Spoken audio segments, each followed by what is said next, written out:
안녕하세요. 김덕수입니다. 저의 지난 영상에서는 프로세스를 새로 생성하고 실행하는 방법을 이야기를 해보았고요. 이번 영상에서는 생성된 프로세스들이 종료되면 어떤 일들이 발생하는지, 그 과정을 우리가 어떻게 관찰하고 관리할 수 있는지에 대한 이야기를 나누어 보도록 하겠습니다. 네, 프로세스가 종료되게 되면은 내가 어떻게 종료되었는지를 exit status, 종료 상태에 저장을 하게 됩니다. 자, 그래서 일반적으로 우리가 정상적인 종료를 했을 때 원하는 걸 다 수행하고 정상적으로 종료됐을 때는 0이 종료 상태로 저장이 되게 되고요. 그 다음에 이 저장된 종료 상태 exit status는 부모에게 전달이 됩니다. 즉, 차일드의 종료 상태는 부모 프로세스로 전달할 수 있다라는 것을 기억하시면 됩니다. 자, 그래서 우리가 프로그램을 종료할 때 많이 썼던 콜 있죠. 자, exit 하는 스탠다드 C 펑션이네요. 자, 스탠다드 C 펑션입니다. 자, exit 스탠다드 펑션 C 펑션이 있죠. 자, 다들 익숙하실 거예요. 바로 이 exit 펑션이 이 프로세스의 종료 과정을 수행을 하고 여기에 주는 녀석이 우리가 보통 exit 0 하거나 잘못된 종료 같은 경우 -1 이렇게 많이 쓰셨죠. 그때 여기 넣는 이 0이나 -1 또는 다른 숫자의 의미가 바로 종료 스테이터스, 부모에게 전달하고 싶은 종료 스테이터스라고 생각하시면 됩니다. 그래서 우리가 여기다가 0이나 -1 또는 10 이렇게 적을 수도 있겠죠. 이 스테이터스는 스테이터스와 비트 연산 0377, 자, 팔진수죠. 해서 한번 해보시면 될 것 같고, 이 엔드한 결과를 부모에게 전달하게 됩니다. 자, 이 이유는 이제 종료하게 되면 다양한 정보들을 전달하게 될 텐데 그거 관련됐다고 생각해 보시고 더 보신 분들은 맨 페이지를 확인해 보시면 될 것 같아요. 중요한 거는 우리가 여기 스테이터스에 적은 정보가 부모에게 전달이 된다라고 생각을 해주시면 됩니다.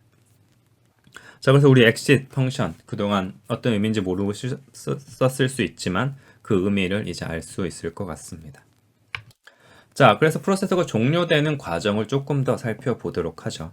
자, 프로세스의 종료 과정은 다음과 같습니다. 네, 프로세스가 종료되게 되면은 at exit, 종료가 되었을 때죠. at exit 스탠다드 C 펑션을 이제 안에 등록된 함수들을 역순으로 수행을 하게 됩니다. 자, 요 안에 등록된 함수들이라는 건 뒤에서 좀 더 개념을 살펴보도록 하죠. 즉, 첫 번째로 하는 일은 종료되었을 때 실행하고 싶은 함수들을 등록을 미리 해 놓았으면 그 녀석들을 실행을 하게 된다. 즉, at exit에 등록된 함수들을 역순으로 등록 역순, 즉 최근에 등록된 순서부터 최근에 등록된 녀석부터 실행을 하게 된다라고 생각하면 되고요. 그 다음 우리가 IO 할 때 배웠듯이 우리의 IO는 시스템 버퍼에 어떤 내용을 써놨다가 일정 개수가 모이면 내보낸다고 했었죠. 자, 그 안에 있는 내용들이 이제 종료가 됐으니까 다 내보내야겠죠. 그래서 두 번째 하는 일은 스탠다드 IO 스트림의 모든 내용을 플러시 내보내는 거죠. 내보내는 일을 합니다. 자, 세 번째는 모전 템포럴 파일들. 우리가 템포럴 파일을 만드는 것도 배웠었죠. 이 템포럴 파일도 당연히 프로그램의 종료와 함께 삭제가 되어야 될 겁니다. 그래서 세 번째로 모든 템포럴 파일들이 삭제가 되게 됩니다. 자, 네 번째로 우리가 앞서 봤던 exit 같은 경우는 스탠다드 C 펑션이었죠. 근데 여기서 언더바 exit라는 시스템 콜을 호출하게 됩니다. 자, 이 녀석은 무엇을 하냐라고 하면은 자, 커널에게 이제 이 프로세스를 종료시켜줘라는 의미를 이제 메시지를 보내는 거고, 그러면 커널이 이 종료 프로세스를 실행을 하게 됩니다.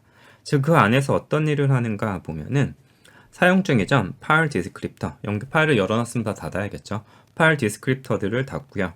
그 다음에 부모 프로세스에게 exit 스테이터스를 전달하게 됩니다. 우리가 앞서 말했던 이 exit 펑션에서 여기 있는 스테이터스를 전달해준다 그랬죠. 그 전달해준 역할을 하고요. 그다음에 부모 프로세스에게 sigchild라는 시그널을 전달하게 되고 또 자식 프로세스에게는 sigup이라는 시그널을 전달되게 됩니다. 자, 이 녀석들이 어떤 시그널인지는 우리가 또 다음 강의들에서 시그널 부분에 살펴보도록 할 거고, 어쨌든 부모와 자식에게 나는 종료가 됐어 라는 걸 알려주는 거죠. 알려주고 그 다음 마지막으로 이 프로세스가 사용하던 자원들 당연히 반납을 해야겠죠. 자원들을 반납을 하는 것을 수행하게 됩니다. 그래서 정리하면은 프로세스가 종료되게 되면 at exit에 등록된 함수들을 역순으로 수행한 다음에 이제 스탠다드 IO 스트림에 있던, 즉 버퍼에 있던 모든 내용들을 플러시 내보내게 되고요. 그 다음에 만들었던 템포럴 파일들도 모두 삭제하게 되고, 그 다음에 언더바 exit 시스템 콜을 호출해서 나머지 이제 종료 과정을 커널에게 종료해달라고 부탁을 하게 된다라고 이해를 하시면 됩니다. 네, 그래서 이제 at exit를 먼저 수행을 한다 그랬죠. 이 안에 등록된 함수들을 수행을 한다 그랬죠. 이제 프로세스가 종료될 때. 그렇다면 이 at exit라는 게 무엇인지 알아야겠죠. 자, 이 at exit 종료가 될 때인 거니까 그때 실행하고 싶은, 내가 죽을 때 뭔가 하고 싶은 게 있을 거잖아요. 그때 실행할 프로세스들을, 그 펑션들을 등록을 하는 녀석이 프로세스가 아니라 펑션이죠. 펑션을 등록하는 함수가 at exit 함수고요. 당연히 함수를 등록해야 되니까 펑션 포인터를 사용을 해야겠죠. 예, 펑션 포인터를 넘겨주게 됩니다. 자, 펑션 포인터에 대해서 궁금하신 분들은 C 언어 때 배우셨으니까 잘 기억을 더듬어 보시면 될 거예요. 자, 어차피 펑션 자체도 메모리 어딘가에 저장이 되어 있는 프로그램 코드잖아요. 그러니까 그 위치를 가리키는 포인터를 전달을 해주게 됩니다. 자, 그래서 설명드린 것처럼 at exit 같은 경우는 종료 시에 호출할 함수들을 등록하는 역할을 합니다. 그래서 여기다가 어떤 걸 등록해 놓으면 그 녀석들 실행되게 된다라고 이해하시면 되고요. 그 다음에 함수 포인터로 넘겨주셔야 되고요. 자, 그래서 그런데 한 가지 주의하실 점은 여기에 넘길 수 있는 양식을 보면 void고 void죠. 그래서 return 값과 input, 인자가 없는 함수들만 등록할 수 있다라는 거겠죠. 그래서 void와 그 입력과 리턴 값이 없는, 인자와 리턴이 없는 함수만 등록할 수 있다는 거 기억하시면 되고, 등록이 잘 되면 0번, 등록이 안 되면 마이너스 값이 반환이 된다라고, 마이너스가 아니라 0이 아닌 값이 반환이 된다라고 이해하시면 됩니다. 자, 여기까지 이렇게만 얘기하면은 이게 뭐 어떤 식으로 동작하는지 잘 이해가 안 되잖아요. 자, 그럴 때는 한번 해보는 게 제일 좋겠죠. 잠깐 영상 멈추고 해보고 오셔서 또 같이 보도록 하죠. 네, 그러면 다들 해보셨다고 생각하고 같이 보도록 하겠습니다. 자, 이 코드를 보면 일단 두 개의 함수를 정의를 했네요. 자, 두 개 다 리턴 값이 없고 인자도 없죠. void, 리턴 값의 인자도 void입니다. 안에서 봤더니 안에 이제 단순하게 만들었어요. 그냥 cleanup 1이 호출됐습니다. cleanup 2가 호출됐습니다. 라는 걸 출력하는 함수입니다. 그 다음에 at exit를 통해서 이 함수들을 등록을 해줬습니다. 그래서 cleanup 1을 먼저 등록을 했고 cleanup 2를 등록을 했습니다. 그 다음에 얘는 종료를 하게 되죠. 자, 우리가 at exit로 등록을 했기 때문에 종료가 하게 되면 1번으로 이 녀석들을 실행한다 그랬죠. 그런데 어떤 순서로? 역순이니까 이렇게 실행을 하겠네요. 자, 결과를 보시면 우리가 예상한 것처럼 cleanup 2가 호출이 됐습니다. 그 다음에 cleanup 1이 호출이 됐습니다. 하고 프로그램이 종료된 것을 볼 수 있습니다.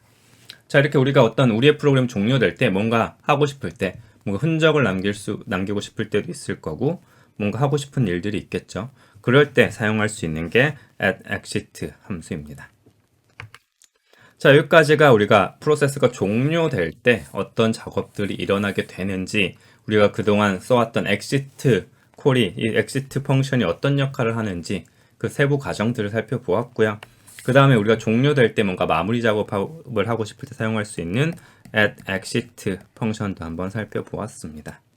그래서 이 종료 과정들을 잘 이해하고 계시면은 여러분들이 여러 가지 이제 프로그램 작업을 하면서 어떤 에러가 발생했을 때라던가 우리가 프로그램을 다 완료했을 때 어떤 작업을 하고 싶을 때 그것들을 처리할 수 있는 능력을 가지게 될 것 같습니다. 자, 이제 다음 영상에서는 프로세스, 그 중에서도 자식 프로세스와 어떻게 서로 이야기를 할 수 있는지 동기화 방법에 대해서 이야기를 나눠보도록 하죠. 강의 듣느라 고생하셨고 다음 영상에서 또 뵙도록 하겠습니다.